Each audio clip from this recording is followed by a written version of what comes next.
जमीन। यहीं तो हम अपना घर बनाते हैं, खाना उगाते हैं और अपना समाज बनाते हैं। शुरू से ही जमीन बहुत जरूरी रही है। ये एक अनमोल चीज है जो सबको चाहिए। ये कहानी है जमीन की और कैसे ये प्रॉपर्टी बनी रियल एस्टेट के जरिए। इंडिया में हमारा जमीन से गहरा नाता है। हमारे पूर्वज इसकी कीमत समझते थे। वो जानते थे कि जमीन का मालिक होने का मतलब है सुरक्षा और समृद्धि। हजारों सालों में जमीन के मालिकाना हक और इस्तेमाल का तरीका बहुत बदल गया है। पुराने राज्यों से लेकर आधुनिक शहरों तक इंडिया में रियल एस्टेट का सफर बहुत दिलचस्प है, खास तौर पर दिल्ली में जिसने सब कुछ देखा है। चलो टाइम में पीछे जाकर देखते हैं कि कैसे इंडिया में, खासकर दिल्ली में, रियल एस्टेट बदला है। एंशिएंट इंडिया में ज्यादातर लैंड किंग्स के पास होती थी। वो लैंड के गार्डियंस जैसे थे। वो अपने लॉयल लोगों जमींदार्स को लैंड देते थे। जमींदार्स लोकल लॉर्ड्स जैसे थे। वो फार्मर्स से टैक्स लेते थे जो लैंड पर काम करते थे। इस सिस्टम को जमींदारी सिस्टम कहते थे। यह सेंचुरीज तक इंडिया में चला। मुगल एम्पायर के दौरान यह सिस्टम और ऑर्गेनाइज्ड हो गया। मुगल्स ने लैंड ओनरशिप का प्रॉपर रिकॉर्ड रखा। उन्होंने बड़े बड़े सिटीज और फोर्ट्स भी बनवाए जो रियल एस्टेट की पावर दिखाते थे। जब ब्रिटिश इंडिया आए तो उन्होंने गेम के रूल्स चेंज कर दिए। उन्होंने प्राइवेट जमीन के ओनरशिप का आइडिया दिया। अब लोग जमीन को किसी और चीज की तरह खरीद बेच सकते थे। सबसे बड़ा चेंज था 1793 का परमानेंट सेटलमेंट एक्ट। इस लॉ ने जमींदार्स को जमीन का पक्का मालिक बना दिया। इससे कुछ प्रॉब्लम्स भी आई। कुछ जमींदार्स बहुत पावरफुल हो गए और फार्मर्स का एक्सप्लॉयटेशन करने लगे। ब्रिटिश ने नए सिटीज भी बसाए जैसे कलकत्ता, बॉम्बे और मद्रास। ये सिटीज ट्रेड के सेंटर्स बन गए और पूरे इंडिया से लोग यहां आने लगे।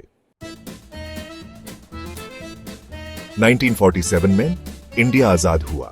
सरकार एक अच्छा समाज बनाना चाहती थी। उन्होंने किसानों की मदद के लिए जमीन सुधार लाए। उन्होंने जमींदारी सिस्टम खत्म कर दिया और जमीन जोतने वालों को दे दी। ये जमीन के बराबर बंटवारे की तरफ एक बड़ा कदम था, लेकिन यह सफर आसान नहीं था। तेजी से बढ़ते शहर और आबादी ने घर और मूलभूत सुविधाओं के लिए नई चुनौतियां पैदा की। दिल्ली, इंडिया की कैपिटल, ने अपनी रियल एस्टेट में बहुत बड़ा बदलाव देखा है।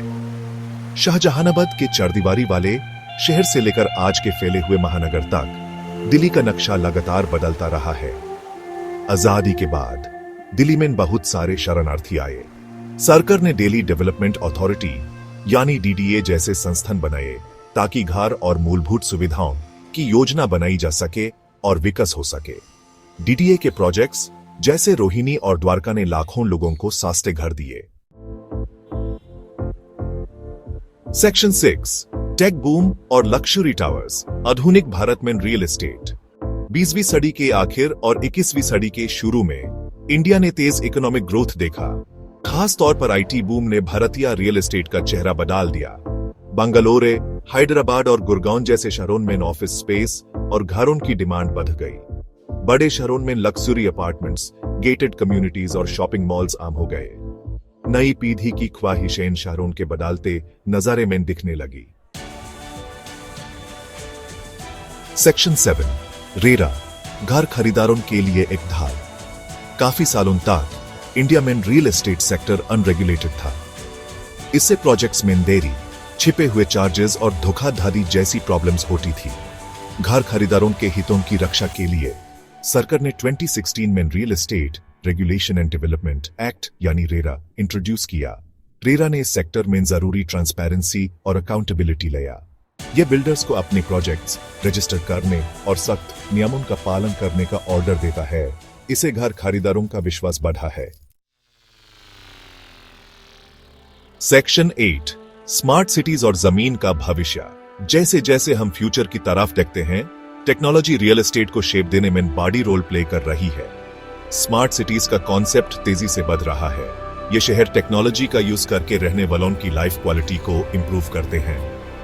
ऐसे शहरों की कल्पना कीजिए जहां स्मार्ट ट्रैफिक मैनेजमेंट हो, कचरा निपटान कुशल हो और सस्टेनेबल एनर्जी के सॉल्यूशंस हो। प्रॉपटेक यानी प्रॉपर्टी टेक्नोलॉजी भी हमारे प्रॉपर्टी खरीदने, बेचने और मैनेज करने के तरीके को बदल रही है।